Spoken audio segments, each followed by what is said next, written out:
Ladies and gentlemen, this man is a weather extraordinaire. He is a meteorologist G. He is a man who interrupted a football game just a few weeks ago and understood that there's going to be a lot of people that weren't happy about it, and he's just telling you what he's legally obligated to do right now. Man from Pittsburgh, Yinzer, now out here in Indianapolis. Ladies and gentlemen, Adam Feick. Yeah.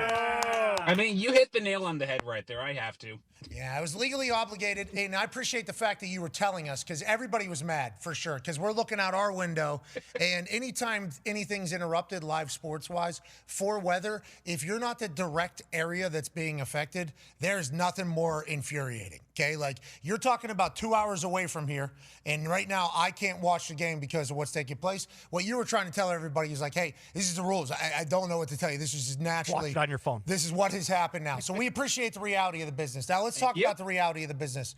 There's big cold front snowstorms coming to 30 states in the United States right now. Is this the winter storm from hell that we're going to have this season? How can you describe what's about to take place? And do we have to worry about trees exploding in the northern areas if it gets colder than 20 degrees below zero? Where do we stand with all of this right now, Adam? If you could kind of be a weather expert for us as we watch ahead for a cold-ass weekend. Yes, exploding trees are weird. I haven't gotten to experience them, but it's when you get those huge temperature swings. It goes from warm and then temperatures drop rapidly, but to not be a complete nerd, because no one wants that. No, we do. Yeah. That's what we called you. Yeah, we did. We actually said we need a suspenders guy on the program, and then we got to, oh, shit, yes, we do. Adam Feick. If you could be a complete weather nerd, that would be cool, because then we can ask you what the hell you mean if we don't get it. Okay, so in easiest terms possible, there's basically two low pressures that are going to work through. One is just this weak little Alberta clipper. What this does is it brings in this really cold air. So you can go from temperatures above freezing to it's called -20. These bring very little precip, but it brings very rapid temperature drops. So that's what you're going to see with the exploding tree risk. So basically, you got moisture that's in your trees. You got sap. When that gets really cold really quickly, anything that's liquid, when it freezes, expands. So what happens is your sap that's in the bark is moist. It starts to expand like an ice cube. Like when you put water in an ice cube tray, it expands a little bit, starts to overlap over the top. This is the same with those trees when it freezes so rapidly.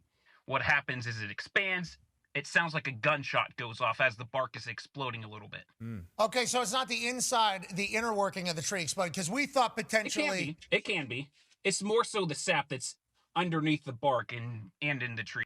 Okay, and you said not a lot of precip whenever it comes to this particular drop in pressure. It goes from warmer to colder, and then all the moisture that's within the tree right now expands, and boom, all of a sudden we got boom, boom. That's what you just said. It's just, these air masses are so dry. Think of this. No precip. No precip. What stays over the North Pole most of the year. It's so cold, it's so dry, it's that dry that your lips are just constantly chapped for like a week straight. There's little to no moisture with it.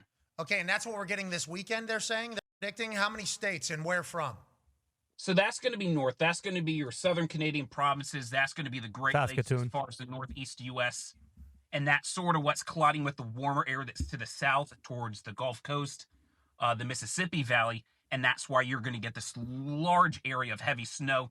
You're going to get that large swath like it's showing of the freezing rain, sleet, all that fun stuff as well. But with how strong that low pressure, the high pressure and that cold air mass is with all the warmth and moisture as well, it's just going to be a large swath of heavy precip, even light precip. You can see through the northeast, through the central plains, still could see some snow showers as well. Even here in Indy, Friday, Saturday, Sunday, temperatures are going to be well below freezing. It's easily could see high temperatures stuck in the teens in some spots overnight, very cold, but it's just going to be crazy. I don't think it's going to be some big historic big event. Everyone you see on social media all the time, everyone trying to hype up everything. Trees are exploding. Yes, trees are exploding. Yes, Adam. That's what we're talking about right now. Yes.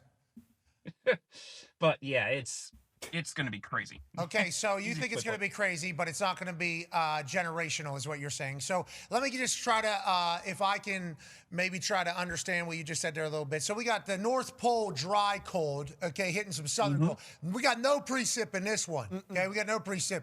But the south, especially around Mississippi Valley area, you got some precip there. So when those meet, those are going to entangle, and all of a sudden you got that cold and you got that precip.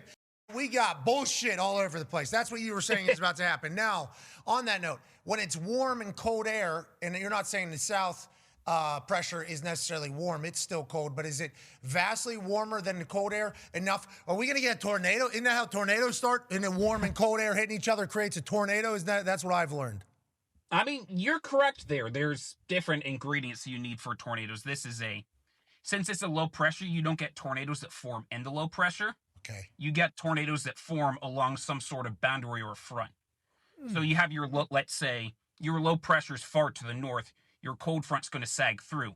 You're going to get storms that fire along the cold front. This isn't necessarily going to be a cold front driven storm. It's a very strong low pressure that just moves through. So it's a large area rather than a small, narrow area.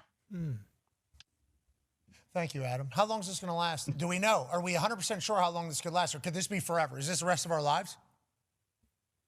I mean, it depends on how long you live. Okay, that's a good call, Adam. That's a good call. Let's assume we live normal. Never know when you're going to die. Yeah, you're 100%. We have no idea what tomorrow's going to be. Wow. 100%.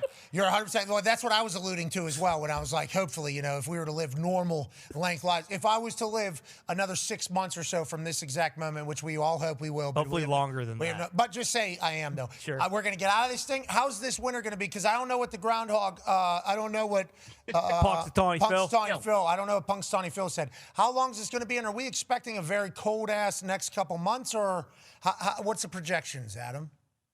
So right now, it looks like the rest of the month, even to start February, it's just going to continue to be cold. It's like this low pressure we're seeing moving through to the north, this little clipper system that's going to bring the cold air. It's just going to be clipper after clipper after clipper that just continues to bring shots of cold air. Cool. Doesn't mean it's going to be cold the entire time. It will get warm at times, but it's just going to continue to be these shots of cold air, especially through the end of the month. Okay. But at least in terms of the storm, it's more so just going to be a Friday through Monday. Once we get past Monday, we see this specific storm out of the area. That's what particular clipper coming in now.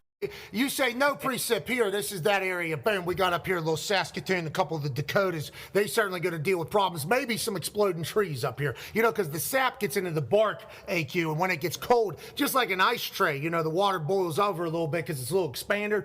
Boom. It can sound like a gunshot, but really it's not that big of a problem until it is. Okay. Then down here you got a little precip coming here. You see these arrows? Bang, a boom, a boom, a boom. Right here we got a lot of stuff coming. Now, where's that going to go? Is it going to go here? Is it going to go here? Is it going to go there? Is it going to go here?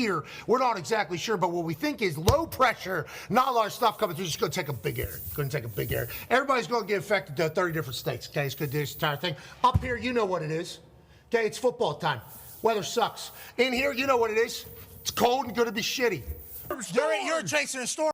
All right, ladies and gentlemen. Not right now. Couple months down the line, probably will see me chasing a couple tornadoes. Nice. Maybe one tornado becomes two tornadoes. Becomes Jim Cantor looking at his heels. Yeah. Wait a minute. Boom. This is Adam Feick. Is that funny? You're the man. We appreciate you, ladies and gentlemen. Adam Feick. Thank you. Yeah.